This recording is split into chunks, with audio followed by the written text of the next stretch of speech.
कहानी रानी की नहीं, वासना, रूप और विनाश की है। और अंत में कोई बचा नहीं। रानी चंद्रप्रभा आईने के सामने खड़ी है। लाल रेशमी साड़ी, भीगा बदन, गीले खुले बाल। इतनी देर से देख रही हूं खुद को, पर जो कमी है वो नजरों में नहीं, कहीं और है। वो खुद को देखती है, सजती है, मुस्कुराती है, पर आंखों में एक अधूरापन है। रानी चंद्रप्रभा एक रूप की देवी। महल की हर दीवार उसकी चाल से सिहरती थी। साड़ियों की तहें उसकी कमर से लिपटकर खुद को धन्य मानती थी। राजा वीरभद्र उसे सम्मान देता था, दूर से देखता था, पर छूता नहीं था। रानी के पास था सौंदर्य, अधिकार, आभूषण, पर स्पर्श नहीं। हर रात ये आईना मेरी आंखों में देखता है, पर मेरी त्वचा अब भी किसी इंतजार में है। रानी खुद को सजाती, संवारती, कभी हल्के पल्लू में, कभी सिर्फ कमरबंद और झुमकों में। पर जब बिस्तर में जाती तो राजा ध्यान राजकाज में डूबा होता। उसकी आंखों में भूख थी, प्यार की नहीं, स्पर्श की। एक दिन एक दासी ने कहा, हिमगिरी के पार एक ऋषि है जो निसंतान को वरदान देता है।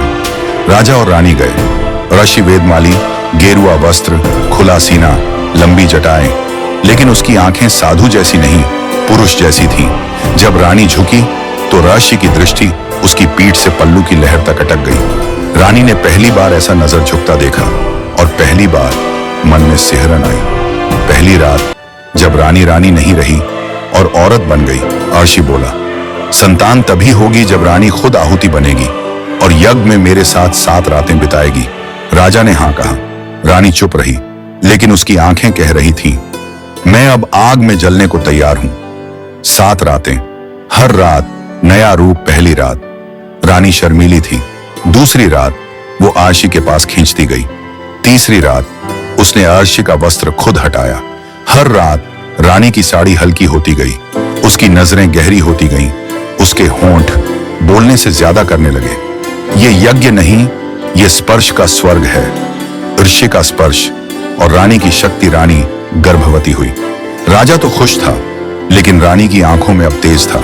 वो महल में रेशमी लाल साड़ी पहनकर चलती थी, और उसकी चाल अब पत्नी की नहीं, विजेता की थी। राजा ने अगली बार खुद कहा, एक और संतान चाहिए।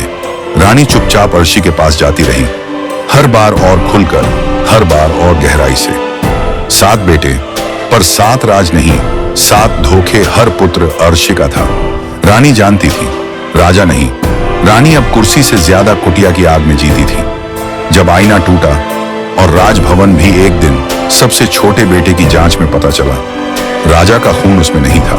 राजा ने जांच करवाई, 7 पुत्र ऋषि के। उसने रानी से पूछा, क्यों?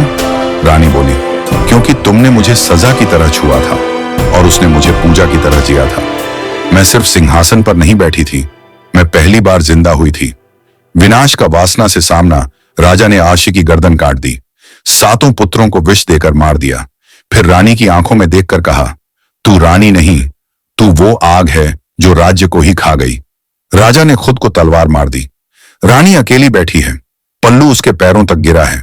सामने टूटा शीशा, और उसमें उसकी आंखें, अब भी सुंदर पर अब खाली। जब रूप की भूख छुपा ली जाए तो विनाश सिर्फ समय की बात होती है।